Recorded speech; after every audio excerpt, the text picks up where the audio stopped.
I will give all my remarks first in English, and then Command Sergeant Major here will deliver those in French in order to keep them more pure.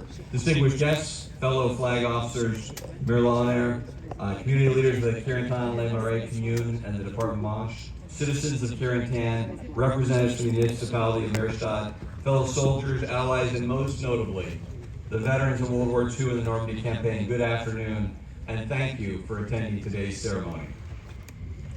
Today we honor and celebrate the famed airborne jump in Normandy, which was the first combat experience for the 101st Airborne Division in its entire history. Think about that. An incredible baptism by fire. Imagine having your first combat operation being as a key part of the largest combined airborne and amphibious operation in the history of warfare. Their efforts, along with the efforts of so many others, would establish a foothold in France, marking the beginning of the Nazi regime's tyranny in Europe. The Allied soldiers and Screaming Eagles that landed here were hardly alone in their efforts.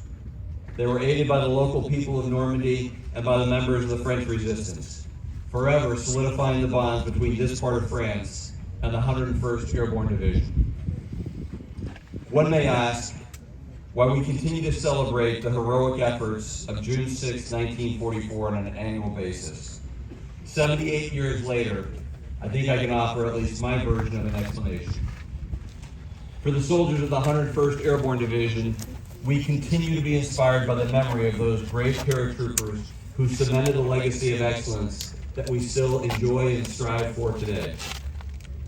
For all other soldiers, no matter what patch they wear on their left shoulder, the example of the Screaming Eagles describes what our country expects from us and what our enemies fear most. The spirit of the offense, tremendous courage, and an unparalleled ability to accomplish all assigned missions.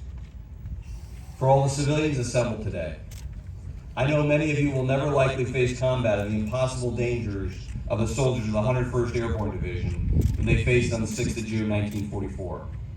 Nevertheless, the fighting spirit and resolve of so many soldiers and paratroopers is an important lesson, and one that should resonate with each and every one of us. The soldiers of the 101st Airborne Division were not superheroes.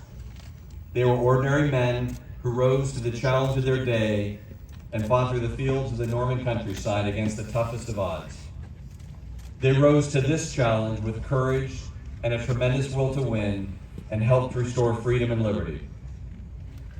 Anyone can take the spirit of these Screaming Eagles, the spirit to rise to any challenge and win, and apply it to their day-to-day life. And in my mind, that's why the accomplishments here in Carentan and Normandy transcend the military and apply to each and every one of us. And also, why we gather on this sacred ground year after year to commemorate the bravery, skill, and accomplishments of so many ordinary people who became extraordinary, paratroopers, soldiers, and civilians alike. Thank you for hosting me today.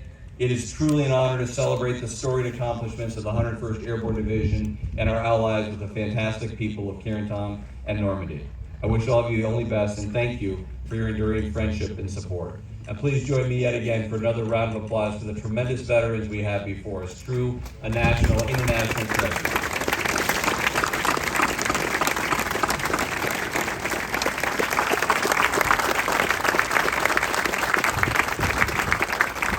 Screaming Eagles, Air Assault. Bonsoir. Invité d'honneur.